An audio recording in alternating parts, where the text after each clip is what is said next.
আল্লাহ রাসূল সাল্লাল্লাহু আলাইহি ওয়াসাল্লাম হাদিসের মধ্যে বলেছেন, মান আহাব্বা সুন্নতি ফাকাদ আহাব্বানি ওয়া মান আহাব্বানি কানা মাই ফিল জান্নাহ।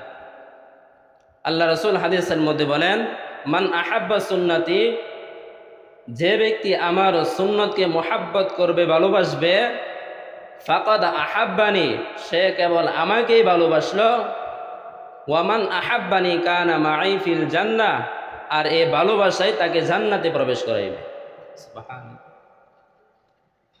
অর্থাৎ মোট কথা হলো, যারা রাসূল সাল্লাল্লাহু আলাইহি ওয়াসাল্লামের সুন্নতকে ভালোবাসবে, রাসূল সাল্লাল্লাহু আলাইহি ওয়াসাল্লামের সুন্নতকে অনুসরণ করবে, তারাই জান্নাতের মধ্যে প্রবেশ করবে। আপনাদের সামনে আজকে রাসূল সাল্লাল্লাহু আলাইহি ওয়াসাল্লামের এক হাদিসের মধ্যে 10টি সুন্নতের কথা উল্লেখ করেছেন।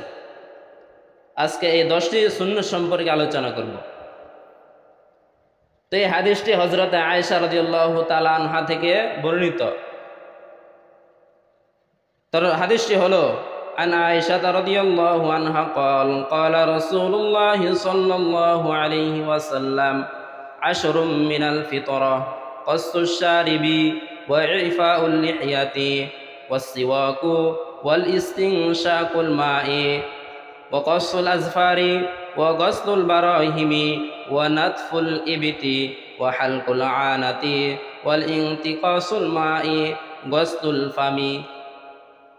এই হাদিস শরীফে এই 10টা সুন্নতের কথা উল্লেখ রয়েছে, যা আল্লাহ রাসূল সাল্লাল্লাহু আলাইহি ওয়াসাল্লাম হাদিসের মধ্যে বলেন, ক্বালা রাসূলুল্লাহ সাল্লাল্লাহু আলাইহি ওয়াসাল্লাম আশরুম মিনাল ফিতরা, যে 10টি ফিতরত রয়েছে, 10টি সুন্নত রয়েছে, গুরুত্বপূর্ণ 10টি সুন্নত, এর মধ্যে থেকে একটি হলো কসসুশ শারিবি, মুছ খাটো করা। মুছকে খাটো রাখা, এটা আল্লাহ রাসূল সাল্লাল্লাহু আলাইহি ওয়াসাল্লামের সুন্নত।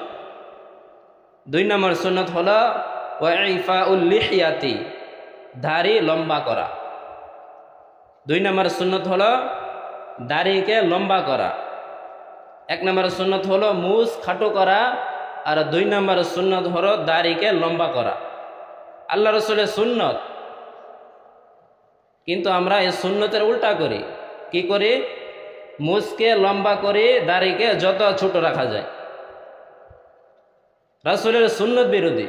কোথায় আল্লাহ রাসূল সাল্লাল্লাহু আলাইহি ওয়াসাল্লাম বলেছেন যে তোমরা মুছকে খাটো রাখো, দাড়িকে লম্বা করো, কিন্তু আমরা মুছকে লম্বা করি, দাড়িকে খাটো করি। আমরা দাড়িকে যত খাটো করতে পারি সেই চেষ্টা লাগি, একেবারে ক্লিন শেভ করে দিই।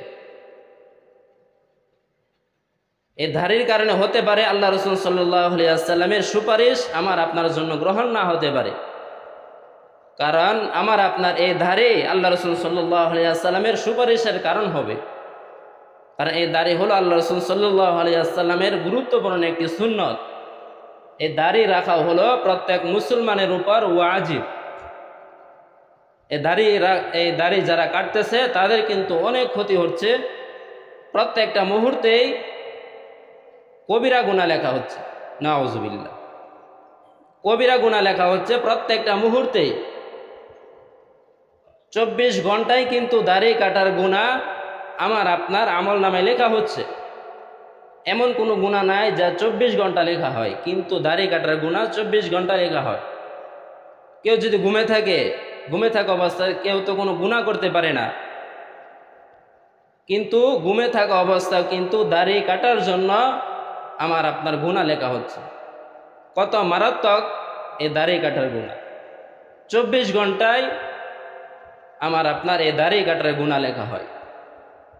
তাই আমরা যারা দাড়ি রাখি না, আমরা প্রত্যেকে দাড়ি রাখার জন্য আমরা চেষ্টা করব, কারণ এই দাড়ি রাখা ওয়াজিব, মুসলমানের উপর ওয়াজিব। এটা তো আল্লাহ তাআলা পুরুষের জন্য সৌন্দর্য বিদায়, পুরুষের জন্য দাড়ি তারা থুতনির নিচে দিয়ে দিয়েছে। পুরুষের সৌন্দর্য হলো দাড়ি সহ, আর মহিলাদের সৌন্দর্য দাড়ি ছাড়া, লম্বা চুল, মাথায় লম্বা চুল রাখবে। কারণ আল্লাহ তাআলাই পছন্দ করে দিয়েছেন।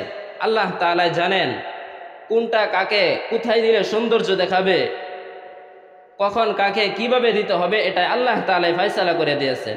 কিন্তু আমরা যে দাড়ি প্রতিনিয়ত কাটতেছি, এটা তো আল্লাহ তাআলার বিরোধিতা করতেছি।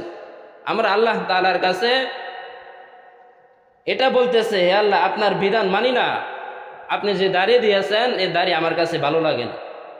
আপনি কিন্তু আল্লাহ তাআলার বিধানকে অমান্য করতেছেন এবং প্রতিহন্য করতেছেন, এটাকে আপনি পছন্দ করতেছেন। আল্লাহ তাআলা পছন্দ করেছেন বিধায় আমাদের দাড়ি দিয়েছেন।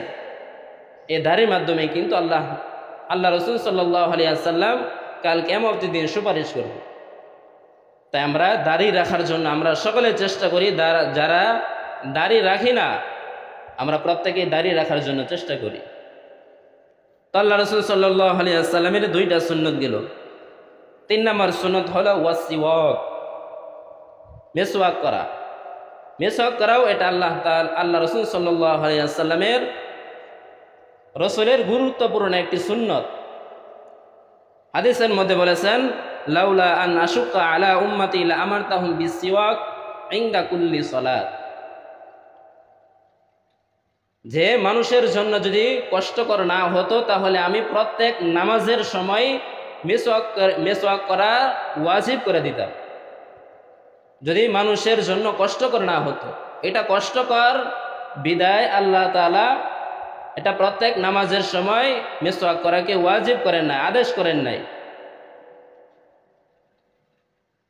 আর আল্লাহ রাসূল সাল্লাল্লাহু আলাইহি ওয়াসাল্লাম আরেক হাদিসের মধ্যে বলেছেন, আস-সিওয়াকু মাতহারাতুন লিল ফামি ওয়া মারদাতুল লির-রাব্বি। এই মেসওয়াক মুখকে পবিত্র করে, পরিষ্কার করে, ওয়া মারদাতুল লির-রাব্বি, এবং আল্লাহ তাআলার সন্তুষ্টির কারণ হয়। সুবহানাল্লাহ। এই মেসওয়াকের দ্বারাই কিন্তু মুখের দুর্গন্ধ দূর হয়, মুখ পরিষ্কার হয়।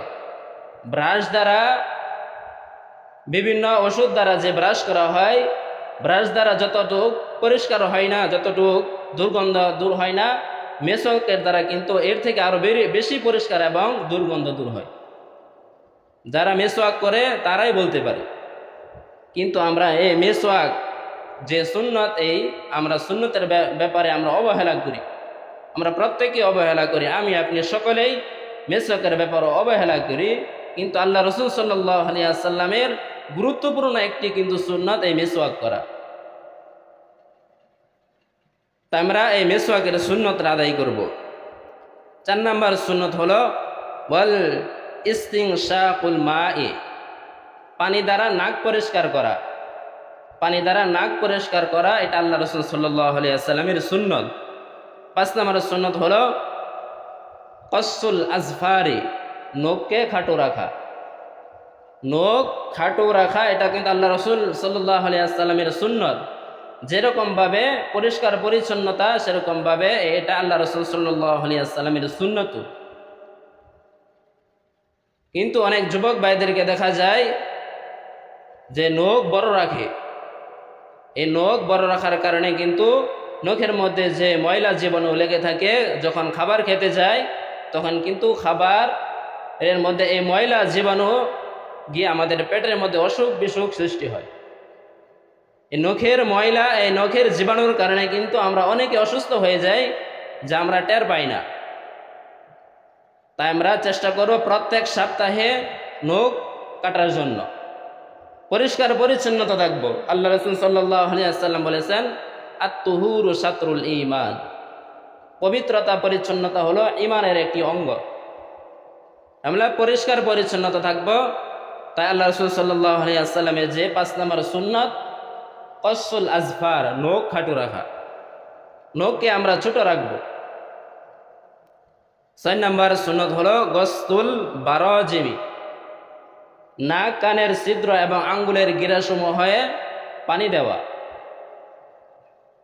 যখন উযু করব তখন নাকের ভিতর ভালোভাবে পানি দিব, আঙ্গুলের গিরাসমূহ ভালোভাবে খিলাল করব। এটাও আল্লাহ রাসূল সাল্লাল্লাহু আলাইহি ওয়াসাল্লামের সুন্নত। কিন্তু আমরা এই ব্যাপার অবহেলা করি, কোনো রকম নাকের ভিতর পানি দেয়, আবার আঙ্গুল সময় ঠিক মতো খেলাল করি না উযু করার সময়। আমরা এদিকে খেয়াল করে আমরা উযু করব এবং এই সুন্নতটা পালন করব। তারপর 7 নাম্বার সুন্নত হলো নাতফুল ইবিতি, বগলের পশম পরিষ্কার করা। 8 নাম্বার সুন্নত হলো হালকুল আনাতি, নাভির নিচের পশম কাটা। এই দুইটা সুন্নতে কিন্তু আল্লাহ রাসূল সাল্লাল্লাহু আলাইহি ওয়াসাল্লাম গুরুত্বপূর্ণ সুন্নত। আমরা পরিষ্কার পরিচ্ছন্নতা থাকব, এই গুপ্তাঙ্গের পশমগুলো আমরা নিয়মিতভাবে আমরা পরিষ্কার করব। চেষ্টা করব আমরা প্রত্যেক সপ্তাহে পরিষ্কার করার জন্য, যদি না পারি 2 সপ্তাহ পর পর, কিন্তু 40 দিনের বেশি যাতে না হয়। 40 দিনের বেশি যদি হয়ে যায় তাহলে কিন্তু গুনাহ লেখা হবে আমার আপনার আমলনামায়। তাই আমরা পরিষ্কার পরিচ্ছন্নতা থাকব। তারপর 9 নম্বর সুন্নত হলো ওয়াল ইনকিসাউল মাই, ইস্তেনজা করা, পানি দ্বারা ইস্তেনজা করা, এটাও আল্লাহ রাসূল সাল্লাল্লাহু আলাইহি ওয়াসাল্লামের সুন্নত। 10 নম্বর সুন্নত হলো সর্বশেষ সুন্নত গসতুল ফামি, মুখ ধোয়া অর্থাৎ কুলি করা, সঠিকভাবে কুলি করা আল্লাহ রাসূল সাল্লাল্লাহু আলাইহি ওয়াসাল্লামের সুন্নত। তা আমরা এই সুন্নতগুলো আমরা সকলে পালন করার জন্য চেষ্টা করব।